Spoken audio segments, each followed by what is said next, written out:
કચ્છ યુનિવર્સિટીના રસાયણશાસ્ત્ર ભવનના 2 વિદ્યાર્થીઓએ હેડ ઓફ ડિપાર્ટમેન્ટ ડોક્ટર વિજય રામના માર્ગદર્શન હેઠળ ઘઉંની નવી રેપિડ ટેસ્ટ પદ્ધતિ વિકસાવી છે અને તેની પેટન્ટ પણ મેળવી છે।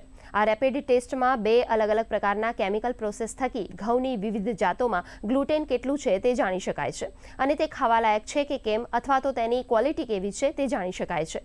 માત્ર 15 રૂપિયાના દરથી 50 ગ્રામ સેમ્પલ ટેસ્ટ કરી શકાય છે।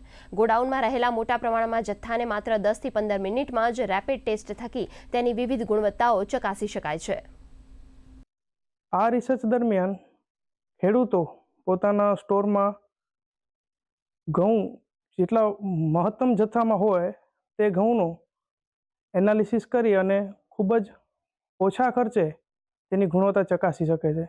આ સંશોધનની જાણ માનનીય મુખ્યમંત્રી સાહેબશ્રીને જાણ થતાં તેમણે અભિવાદન પાઠવ્યા અને આ મેથડની અમને પેટન્ટ મળેલી છે તેના માટે હું અને કચ્છ યુનિવર્સિટી ગર્વની લાગણી અનુભવી રહ્યા છીએ। આપણી પાસે હવે 20 વર્ષના ઘઉંની ક્વોલિટી જાણવા માટેના રાઇટ્સ છે। આપણી પાસે એવી સારી મેથડ છે જે ઇકોનોમિકલ વાયેબલ કહી શકાય, કોસ્ટ ઇફેક્ટિવ મેથડ છે, જેમાં 20 થી 25 રૂપિયામાં એક સેમ્પલ એનાલિસિસ થઈ શકે એમ છે। મોટા જે કંઈ કંપનીઓ છે એમાં જ્યાં ઘઉંનો યુઝ થાય છે અને ઘઉંની ક્વોલિટી કેવી છે એ જાણવા માટે આપણી મેથડનો ઉપયોગ થઈ શકે એમ છે।